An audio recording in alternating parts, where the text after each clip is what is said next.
Hello and welcome to another SME Focus show brought to you by FactoryNOW TV.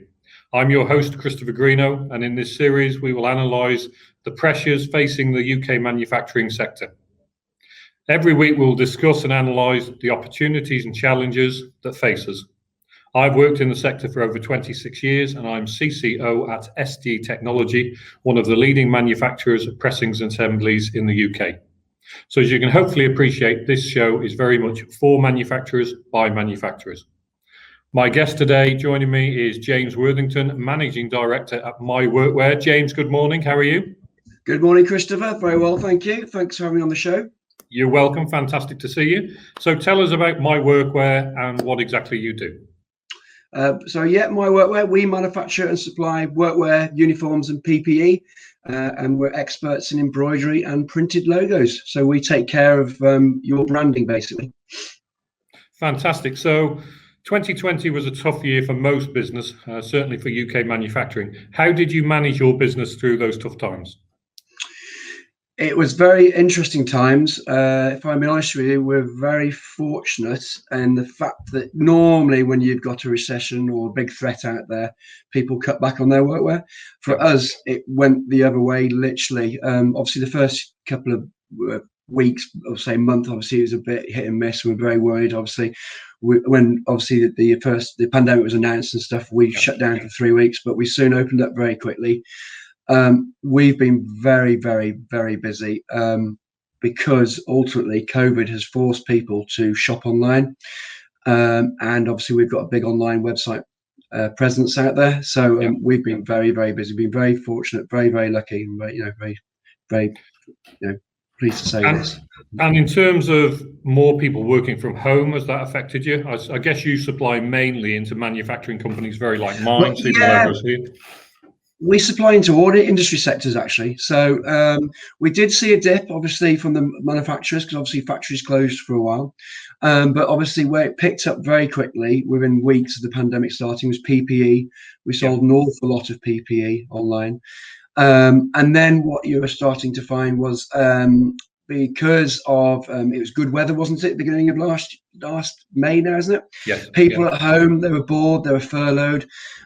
Because our website, there's no minimum order, and we do sell things like, you can buy a polo shirt or a sweatshirt or a cap or a pair of shorts from our website. We started to see a big increase in very small orders coming online that way. And then what we found also is one of our biggest online competitors went bust, so that was very helpful for us as well. We picked up all their traffic, and then you just found that people out there that were unfortunately losing jobs or had a change of mind about what they want to do in life, they were starting up their own businesses. So again, we've been very lucky. We've got that work basically, and then what's happened is obviously the factories have started to open up again, and we've picked, so it's been very. We've just been growing from strength to strength, to be honest with you. And looking at my sales stats this morning, we're just so busy. Which is recruiting like mad at the moment. We've got six positions going now. So that's, it's fantastic. You're taking on, you're looking for new staff, and really the website that you put in place over last year, the year before last year, it's really meant that you can take a one-off order, which is really. The clientele has changed slightly through COVID, and it means you're now giving the market exactly what they need. Yeah, very much so. The actual runs are smaller, definitely. So operationally, it's been challenging at times because we are doing more smaller orders, but lots of smaller orders. That makes sense. So operationally, it's been a challenge. One of the downsides, and everybody's been affected by this, is supply chain's been pretty hard at times, and is causing us a lot of frustration still, because we buy from UK wholesalers. So the supply chain hasn't been great, and again that's down to obviously COVID, but also with what went on with obviously Brexit as well. So that's been a hindrance to the business, but we're getting around it. And in terms of that supply chain, is it ongoing problems, or is it getting slightly better? Certainly the start of the year with the impact of Brexit, there were delays. Do you see that getting easier throughout the year or not? Yeah, I'd say it's getting a bit. It's still not great. It's still causing us problems. It's getting better. And I think what we were finding like last year, you'd obviously these garments are made all over the world. Basically, we get from our UK wholesalers. Is these factories are opening up, then they were shutting down, then they're opening up, they're shutting down due to COVID outbreaks, etc. So there's obviously a lot was going on that side of the world. But I think now, obviously, as the world starts to get more, more vaccines are getting out there, the less factories are shutting, or they're dealing with it better anyway, if that makes sense. So it is getting better, but it's still causing us problems at the moment. Yeah, so it's not that ongoing supply issues. It was intermittent, and now, as you say, the vaccine rollout is fantastic. Yeah. The UK leading the way in that, but other countries now catching up, and Yeah. there is a glimmer of getting back to normal on the horizon, which is great news. Now, you spend a lot of your time networking. Before COVID, it was socializing and going to breakfast events. Yeah. What benefit has that had for your company? What do you see as the benefit of your sort of last 3-4 years of networking? Oh, it's been fantastic for the business, Chris. I'm a big believer in networking. People buy from people at the end of the day. Obviously, I'm the MD for this company, but I like to, I also put my sales cap on. I love getting out on the road, and I've done, it's a great way of doing business networking. I've missed it terribly in the last year because I haven't done any physical networking for the last year or so, but I think that's going to start to change soon, I hope.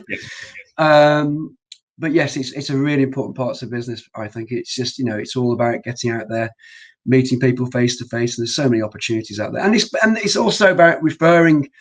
We get lots of referrals into this company, which is great.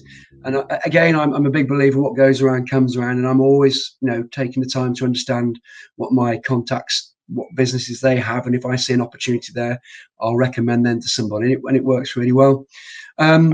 So obviously, with the lockdown, I haven't done any networking in the physical world, but obviously, as you know, I do a lot on LinkedIn. And that's really helped throughout the pandemic as well. So although I've not been out there in the real world, people still see me all the time on LinkedIn and stuff like that. So that's been very, very beneficial. Absolutely, and you're a great advocate for LinkedIn and social media, Twitter, and I think your company is benefiting from that now. So in terms of you said you've got good order books. You also mentioned you've got staff vacancies. So what do we need to shout out? How many staff vacancies have you got? Thank you very much. We've got 2 positions going in the office at the moment for admin / sales. And then we've got 4 positions going downstairs, which we're looking for people that can work on embroidery machines, production assistants in general, and the printing machines. And in terms of skill set, is there any specific training they need to bring to you, or will you train them when they're there? Yeah, we will. Yeah, very much so. There'll be ongoing training. Obviously, for the office, ideally they want to have a background in admin / sales. But for downstairs, really, for downstairs, there's a lot of training, obviously, to go with the machines. And it's just somebody that's good with their hands, really, good with operating machinery and attention to detail when applying graphics to the back of garments, etc. Absolutely. And in terms of your customer base now, is it the same customer base you had pre-COVID, or have you got new customers? Is it existing customers that are growing? Yeah, we've had a lot of new customers. In the last year, when we look at the stats, we've had a huge amount of new customers, which is great. But yeah, like I say, we supply all industry sectors. But what's interesting that we're starting to see now is because obviously the high street has very much changed in the last few years, and especially COVID has forced it to change even more. You're getting lots and lots. We're starting to deal with lots and lots of little startup companies, on the high street that wouldn't have been there before. So it's very interesting. We do, as I say, we do all industry sectors, from small to obviously blue chips. Fantastic. So 2020, a lot of business plans were on hold. You've come out of 2020, started 2021 absolutely like a train with flying order books. How do you see the rest of the year panning out? And then after that, tell us about your 5-year business plan. You're slightly younger than me, so you must have a few years of planning ahead. Thank you very much. I'll take that as a compliment. So I'll be honest with you, so if you going back to last year, obviously March, we're like, what's happening here? And we did see a drop, but come about May, obviously the orders started to just come back on, and it's just gone like a steam train since then. we started to invest straight away, Chris, last year. Yeah. We took the opportunity. We just said, right, okay, business isn't as bad as we thought it was. In fact, it's doing okay here. We invested. We bought lots of machinery last year. We spent a lot of money on our marketing. We did a rebrand. We just took the opportunity, basically. So while our competitors, I suppose, were probably battling down the hatches, we went the other way. We invested like mad, and we're still doing that. In fact, we're going to be picking up another big machine next week. So yeah, we're any opportunities out there, we're investing at the moment to grow the business. And so during the pandemic, we grew the business by 27%. So we bolted on a big chunk. We set a target. Our financial year starts April the 1st. We're now, where are we? We're in June, aren't we? We set up a 20% growth on last year. And I was looking at the sales stats this morning, we're probably 18% over the 20% growth as we speak. So that's how busy we are. We are just super busy, which is great. It's good. Absolutely. Great to see. Yeah, absolutely. Great to hear. Great to hear that you're investing. Again, SMEFocus, we're bringing news of investment, news of job creation, order books, record order books, and long may continue. Yeah. James, thank you for your time today, and keep on. I see on LinkedIn you keep on ringing the bell when you hit the sales target. Yes, I do. It's a popular post, that is. It gets lots of traction. Absolutely. So keep on ringing the bell and supporting UK manufacturing. James, thank you for your time today. Super. Thank you very much, Chris. Thank you for your time. Catch up soon. Thank you. That brings us to the end of another show. Thank you for watching, and I look forward to meeting more of our brilliant SME manufacturers like James next week and those involved in the manufacturing sector. If you would like to take part in the show, if you would like to give us a comment, a suggestion, please email us tv@mtd.media. So again, we've brought you job creation, order books that are booming, and investment. Everything we want to hear to support UK manufacturing. So from me, Chris G, at SDE, goodbye.